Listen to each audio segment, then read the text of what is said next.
ہمارے پیغام پر کون ایمان لایا؟ اور خداوند کا بازو کس پر ظاہر ہوا؟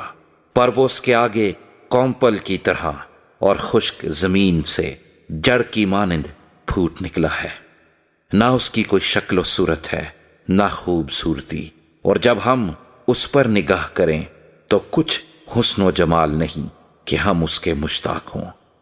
وہ آدمیوں میں حقیر و مردود، مرد غمناک اور رنج کا آشنا تھا۔ لوگ اس سے گویا روپوش تھے، اس کی تحقیر کی گئی اور ہم نے اس کی کچھ قدر نہ جانی۔ تو بھی اس نے ہماری مشقتیں اٹھا لیں اور ہمارے غموں کو برداشت کیا، پر ہم نے اسے خدا کا مارا کوٹا اور ستایا ہوا سمجھا، حالانکہ وہ ہماری خطاؤں کے سبب سے گھائل کیا گیا اور ہماری بد کرداری کے باعث کچلا گیا۔ ہماری ہی سلامتی کے لیے اس پر سیاست ہوئی تاکہ اس کے مار کھانے سے ہم شفا پائیں۔ ہم سب بھیڑوں کی مانند بھٹک گئے، ہم میں سے ہر ایک اپنی راہ کو پھرا، پر خداوند نے ہم سب کی بد کرداری اس پر لا دی۔ وہ ستایا گیا تو بھی اس نے برداشت کی اور منہ نہ کھولا، جس طرح برا جسے ذبح کرنے کو لے جاتے ہیں، اور جس طرح بھیڑ اپنے بال کترنے والوں کے سامنے بے زبان ہے، اسی طرح وہ خاموش رہا۔ وہ ظلم کر کے اور فتویٰ لگا کر اسے لے گئے، پر اس کے زمانے کے لوگوں میں سے کس نے خیال کیا کہ وہ زندوں کی زمین سے کاٹ ڈالا گیا؟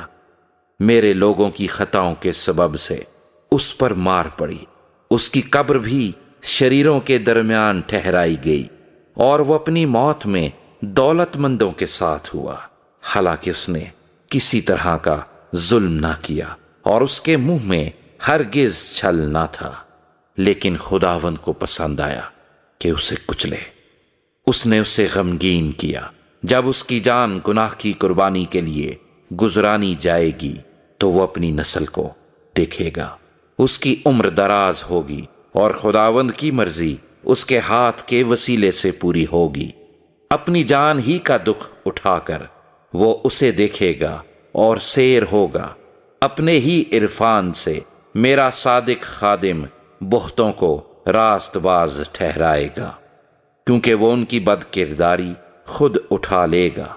اس لیے میں اسے بزرگوں کے ساتھ حصہ دوں گا، اور وہ لوٹ کا مال زوراوروں کے ساتھ بانٹ لے گا، کیونکہ اس نے اپنی جان موت کے لیے انڈیل دی، اور وہ خطا کاروں کے ساتھ شمار کیا گیا، تو بھی اس نے بہتوں کے گناہ اٹھا لیے اور خطا کاروں کی شفاعت کی۔